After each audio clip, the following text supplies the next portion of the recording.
Bref, plus le temps passe et plus l'économie du bloc de l'Est se porte mal, au point qu'au milieu des années 80, Mikhaïl Gorbatchev décide de réformer la politique de l'URSS.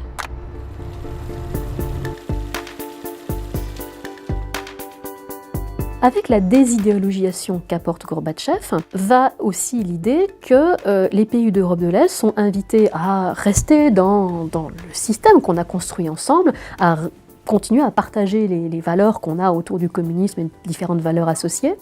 Mais ça ne veut pas dire que l'URSS, en cas de crise interne, interviendra par les armes pour maintenir le communisme au pouvoir. Et ça libère beaucoup de forces d'opposition ou de paroles sur la possibilité de transformer les États d'Europe de l'Est. Et les conséquences de ce changement de politique sont radicales. En septembre 1989, la Hongrie est le premier pays du bloc communiste à ouvrir ses frontières. Quelques mois plus tard, la Tchécoslovaquie fait de même. Le rideau de fer se fissure. Des Allemands de l'Est fuient en masse par ces deux pays. Et au même moment, des manifestations qui regroupent des millions d'Allemands s'organisent en RDA. Devant l'ampleur de la contestation, les démissions s'enchaînent en RDA. Le 8 novembre 1989, c'est le Conseil des ministres, et dès le lendemain, le bureau politique du Parti communiste. Bref, le système politique de la RDA vacille. Pour calmer les manifestants, Günter Schabowski doit annoncer l'ouverture des frontières de la RDA. Haben wir uns dazu entschlossen, heute eine Regelung zu treffen, die es jedem Bürger der DDR möglich macht, über Grenzübergangspunkte der DDR. Cette annonce est déjà historique. Pour la première fois, les Allemands de l'Est ont le droit de quitter leur pays librement. Mais là où Schabowski va réellement commettre une gaffe, c'est en répondant à cette question. Das tritt nach meiner Kenntnis ist das sofort. Unverzüglich. Le problème, c'est que mis à part quelques membres du gouvernement, personne n'est au courant de cette réforme. Et surtout pas les gardiens du mur.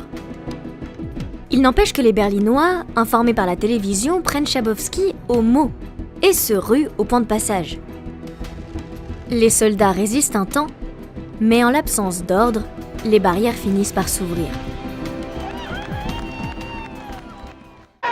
Je peux pas le croire, c'est merveilleux, c'est fantastique. Ça faisait 3 ans que j'avais demandé à venir à Berlin-Ouest et j'y suis. Berlin-Est arrive à l'ouest dans l'euphorie générale, accueilli à bras ouverts par l'autre Berlin.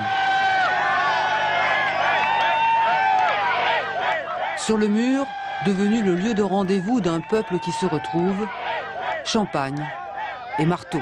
L'Est et l'Ouest, côte à côte, entreprennent de détruire ce mur de la honte. Les autorités de l'Est interviennent alors à coups de jet d'eau. Mais le lendemain, ces mêmes autorités sont submergées, baissent les bras et même entrent dans le jeu. Ici, elles aident un Berlinois à remonter sur ce mur. Plus loin, l'heure est à la plaisanterie, avec l'autre côté du mur. Puis ce sont les présentations entre gardiens de l'Est et de l'Ouest, sous les applaudissements. Il n'y a plus de frontières, il n'y a qu'un Berlin. Une révolution pacifique qui est venue célébrer, à quelques mètres de Checkpoint Charlie, Mieczysław Rostropowicz. Le célèbre violoncelliste joue Bach devant un public avide de liberté. Ce mur était comme une déchirure dans mon cœur, dira-t-il plus tard. Le mur, emblème de la guerre froide, se casse, se brise, des pans entiers sont démontés. Ce ne sont pas des blindés, mais un convoi de trabants qui envahit l'Ouest. Moment grandiose d'une ville en liesse. Et devant les banques, ce sont des files d'attente interminables. Il faut près de 5 heures pour récupérer les 100 Deutschmark de bienvenue qu'offre l'Allemagne de l'Ouest, la société de consommation, à ses hôtes de l'Est. À Berlin, on danse, on pleure, on rit. Une page de l'histoire s'est tournée dans l'allégresse.